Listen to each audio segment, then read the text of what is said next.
So here we have the Ford Focus on a 19 plate. I'm going to start off by showing you around the outside of the car, and then we'll hop in and run through some controls on the inside.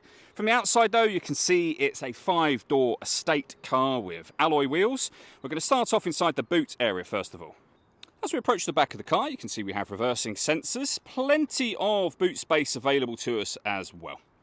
Okay, so we're just going to work our way back around to the front of the car, and then we'll hop in and run through some controls on the inside. But now that we've done a full circle of it, you can see it's in excellent condition the whole way round. Just briefly before we climb in, I think it's well worth seeing the interior from this exterior point of view. There's plenty to run through on the dashboard, so let's hop in and we'll do that now. Okay, now that we're inside the car, we're going to start with the dials. Over on the left-hand side, we have the rev counter. We have the speedometer on the right-hand side. In the centre at the bottom, the coolant temperature gauge and fuel gauges. And above that, the main trip computer, which includes the total miles for the car. They are 23,202. We have a digital readout for the speedometer displayed there as well. You can change that information for various things. So we have a trip computer, settings, our telephone, audio, and satellite navigation menus as well. If we back out to the steering wheel, the buttons I was using to do that are here. We have stereo and phone controls. Stereo controls continue on the left-hand side, along with cruise control and speed limiter as well. Over in the centre, we then have the main touch screen for the car. So on here is where, amongst other things, you'd pair up your phone. So hit add phone. Search for your vehicle on your device and select it once it is found. Follow the instructions on screen from there. We can come back out to the satellite navigation. We've done a full video showing how the sat-nav works, which you can find on our website and YouTube channel. Really easy system to use though. And when it comes to audio, plenty of ways you can listen to your music in this car. AM, FM and DAB radio, Bluetooth audio so you can stream your music wirelessly. This car's also got 2 separate USB inputs. So if you plug devices into those, they'll appear up here as further options. We have our main volume for the stereo. We then have dual zone climate control. So you can adjust the passenger and driver temperature.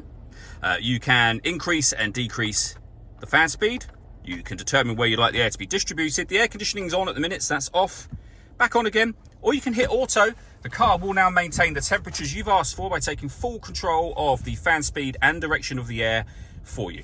You can manually override that whenever you wish to. We've got a heated driver and passenger seat, both with 3 heat settings each, with a heated front and a heated rear screen as well.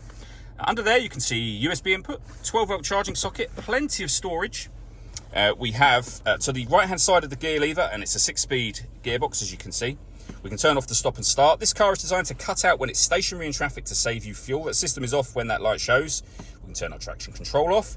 We can also then change the driving setup of the car from normal to eco or sport. The last thing I wanted to run through is the glass roof in this car. So we have, firstly, a sunblind that will open all the way to the back, so to the rear seats essentially. You can, if you wish to, just leave it as the sunblind open, or you can do what I've done and open this front section as a sunroof, which you can then, of course, close over again if you just wish to have this shut, but obviously let in the extra light. All that leaves me to say is thank you for taking the time to watch this video. If you'd like to come and see the ULEZ compliant car for yourself and have a test drive, please feel free to call either of our MJA sites. We'd love to hear from you soon.